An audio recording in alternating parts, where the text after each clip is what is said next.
जी नमस्कार, मैं हूं प्रज्ञा रश्मि और स्वागत है आप सभी का हमारे YouTube चैनल हिंदी ज्ञान वाहिनी पर। मुंशी प्रेमचंद की सर्वश्रेष्ठ कहानियों की श्रृंखला में आज हम लेकर के आए हैं उनकी अगली कहानी समस्या। इससे पहले की कहानी अगर आपने नहीं सुनी है तो लगभग 100 से अधिक कहानियां हमारे YouTube चैनल पर मुंशी प्रेमचंद की कहानियां नाम से अपलोडेड है। आप जा करके प्लेलिस्ट में सभी कहानियां सुन सकते हैं। तो आइए सुनते हैं आज की कहानी समस्या। मेरे दफ्तर में 4 चपरासी हैं। उनमें एक का नाम गरीब है। वह बहुत ही सीधा, बड़ा आज्ञाकारी, अपने काम में चौकस रहने वाला, घुड़कियां खाकर चुप रह जाने वाला था, यानी कि यथानाम तथा गुण वाला मनुष्य है। मुझे इस दफ्तर में साल भर होते हैं, मगर मैंने उसे एक दिन के लिए भी गैर हाजिर नहीं पाया। मैं उसे 9 बजे दफ्तर में अपनी फटी पर दरी पर बैठे हुए देखने का ऐसा आदी हो गया हूँ कि मानो वह भी इसी इमारत का कोई अंग है। इतना सरल है कि किसी की बात को टालना नहीं जानता। एक मुसलमान है, उससे सारा दफ्तर डरता है, मालूम नहीं क्यों। मुझे तो इसका कारण सिवाय उसकी बड़ी बड़ी बातों के और कुछ नहीं मालूम होता। उसके कथनानुसार उसके चचेरे भाई रामपुर रियासत में काजी हैं, फूफा टोंक की रियासत में कोतवाल हैं। उसे सर्वसम्मति ने काजी साहब की उपाधि दे रखी है। शेष 2 महाशय जाति के ब्राह्मण हैं। उनके आशीर्वादों का मूल्य उनके काम से कहीं अधिक है। ये तीनों कामचोर, गुस्ताख और आलसी हैं। कोई छोटा सा काम करने को भी कहिए तो बिना नाक भौं सिकोड़े नहीं करते। क्लर्कों को तो कुछ समझते ही नहीं, केवल बड़े बाबू से कुछ दबते हैं। यद्यपि कभी कभी उनसे झगड़ भी बैठते हैं, मगर इन सब दुर्गुणों के होते हुए भी दफ्तर में किसी की मिट्टी इतनी खराब नहीं है जितनी बेचारे गरीब की। तरक्की का अवसर आया है तो ये तीनों मार ले जाते हैं। गरीब को कोई पूछता भी नहीं और सब 10-10 पाते हैं। वह अभी 6 में ही पड़ा हुआ है। सुबह से शाम तक उसके पैर एक क्षण के लिए भी नहीं टिकते। यहाँ तक कि तीनों चपरासी उस पर हुकूमत जताते हैं और ऊपर की आमदनी में तो उस बेचारे का कोई भाग ही नहीं। इस पर भी दफ्तर के सब कर्मचारी, दफ्तरी से लेकर बाबू तक, सब उससे चिढ़ते हैं। उसकी कितनी ही बार शिकायतें हो चुकी हैं, कितनी ही बार जुर्माना हो चुका है और डांट डपट तो नित्य हुआ ही करती है। इसका रहस्य कुछ मेरी समझ में ना आता था। हाँ, मुझे उस पर दया अवश्य आती थी और अपने व्यवहार से मैं यह दिखाना चाहता था कि मेरी दृष्टि में उसका आदर चपरासियों से कम नहीं। यहाँ तक कि कई बार मैं उसके पीछे अन्य कर्मचारियों से भी लड़ चुका हूँ। एक दिन बड़े बाबू ने गरीब से अपनी मेज साफ करने को कहा। वह तुरंत मेज साफ करने लगा। दैव योग से झाड़न का झटका लगा तो दावत उलट गई और रोशनाई मेज पर फैल गई। बड़े बाबू यह देखते ही जामे से बाहर हो गए। उसके कान पकड़कर खूब बैठे और भारतवर्ष की सभी प्रचलित भाषाओं से दुर्वचन चुन चुन कर उसे सुनाने लगे। बेचारा गरीब आंखों में आंसू भरे चुपचाप मूर्तिवत खड़ा सुनता था, मानो उसने कोई हत्या कर डाली हो। मुझे बाबू का जरा सी बात पर इतना भयंकर रौद्र रूप धारण करना बुरा मालूम हुआ। यदि किसी दूसरे चपरासी ने इससे भी बड़ा कोई अपराध किया होता तो भी उस पर इतना वज्र प्रहार न होता। मैंने अंग्रेजी में कहा, बाबू साहब आप यह अन्याय कर रहे हैं। उसने जानबूझकर तो रोशनाई गिराया नहीं। इसका इतना कड़ा दंड अनौचित्य की पराकाष्ठा है। बाबूजी ने नम्रता से कहा, आप इसे नहीं जानते, बड़ा दुष्ट है। मैंने कहा, मैं तो उसकी कोई दुष्टता नहीं देखता। बाबूजी ने कहा, आप अभी उसे जानते नहीं, एक ही पाजी है। इसके घर 2 हलों की खेती होती है, हजारों का लेन देन करता है, कई भैंसें लगती हैं।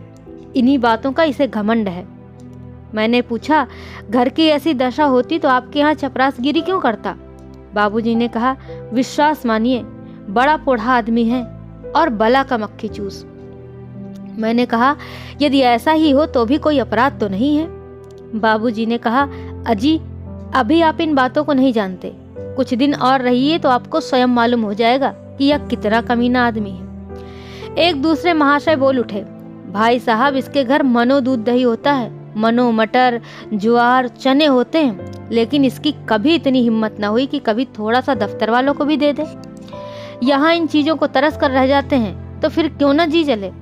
और यह सब कुछ इसी नौकरी की बदौलत हुआ है, नहीं तो पहले इसके घर में भूनी भांग न थी। बड़े बाबू कुछ सकुचा कर बोले, यह कोई नई बात नहीं, उसकी चीज है, किसी को दे या ना दे, लेकिन यह बिल्कुल पशु है।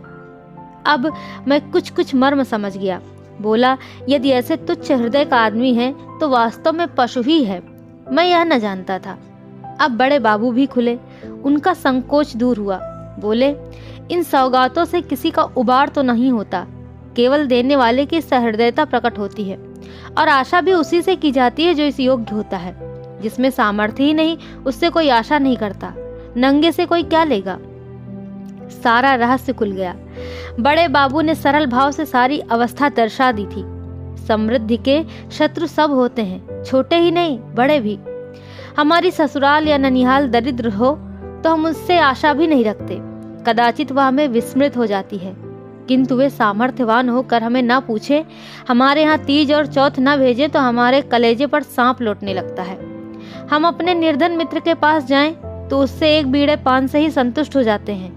पर ऐसा कौन मनुष्य है जो अपने किसी धनी मित्र के घर से बिना जलपान के लौटकर कर उसे मन में कोसने न लगे और सदा के लिए उसका तिरस्कार न करने लगे। सुदामा कृष्ण के घर से यदि निराश लौटते तो कदाचित वह उनके शिशुपाल और जरासंध से भी बड़े शत्रु होते। यह तो मानव स्वभाव है। कई दिन पीछे मैंने गरीब से पूछा, क्यों जी, तुम्हारे घर पर कुछ खेती बाड़ी होती है? गरीब ने दीन भाव से कहा, हाँ सरकार, होती है। आपके 2 गुलाम हैं, वही करते हैं। मैंने पूछा, गाय भैंसे भी लगती हैं? गरीब ने कहा, हाँ हुजूर, 2 भैंसें लगती हैं, मुदा गाय अभी गाभिन नहीं है। हुजूर, लोगों के ही दया धर्म से पेट की रोटियां चल जाती हैं। मैंने पूछा, दफ्तर के बाबू लोगों की भी कभी कुछ खातिर करते हो? गरीब ने अत्यंत दीनता से कहा, हुजूर, मैं सरकार लोगों की क्या खातिर कर सकता हूँ? खेती में जौ, चना, मक्का, ज्वार के सिवाय और होता ही क्या है? आप लोग राजा हैं, यह मोटी झोटी चीजें किस मुंह से आपकी भेंट करूं? जी डरता है कहीं कोई डांट न बैठे कि इस टके के आदमी की इतनी मजाल। इसी मारे बाबूजी हियाव नहीं पड़ता, नहीं तो दूध दही की कौन बिसात थी। मुंह लायक बीड़ा भी तो होना चाहिए। मैंने कहा, भला एक दिन कुछ लाके तो देखो। देखो लोग क्या कहते हैं। शहर में यह चीजें कहाँ मयस्सर होती हैं। इन लोगों का भी जी कभी कभी मोटी झोटी चीजों पर चला ही करता है। गरीब ने कहा, जो सरकार कोई कुछ कहे तो, कहीं कोई साहब से शिकायत कर दे तो मैं तो कहीं का ना रहूं। मैंने कहा, इसका मेरा जिम्मा है, तुम्हें कोई कुछ न कहेगा। कोई कुछ कहेगा तो मैं समझा दूंगा। गरीब ने कहा, तो हुजूर, आजकल तो मटर की फसल है, चने के साग भी हो गए हैं और कोल्हू भी खड़ा हो गया है। इसके सिवाय तो और कुछ नहीं है। मैंने कहा, बस तो यही चीजें लेते आओ। गरीब ने कहा, कुछ उल्टी सीधी पड़े तो हुजूर ही संभालेंगे। मैंने कहा, हाँ जी, कह तो दिया कि मैं देख लूंगा। दूसरे दिन गरीब आया तो उसके साथ 3 हृष्ट पुष्ट युवक भी थे। 2 के सिरों पर टोकरियां थीं, उसमें मटर की फलियां भरी हुई थीं। एक के सिर पर मटका था, उसमें ऊख का रस था। तीनों ऊख का एक एक गट्ठर कांख में दबाए हुए थे। गरीब आकर चुपके से बरामदे के सामने पेड़ के नीचे खड़ा हो गया।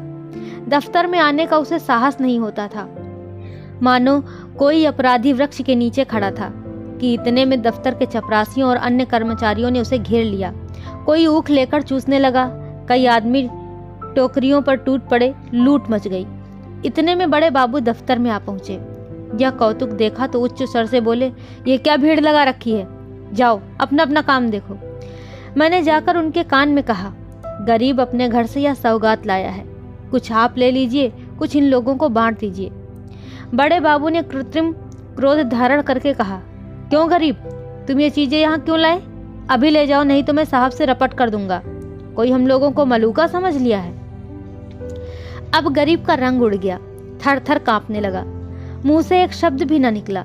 मेरी ओर अपराधी नेत्रों से ताकने लगा। मैंने उसकी ओर से क्षमा प्रार्थना की। बहुत कहने सुनने पर बाबू साहब राजी हुए।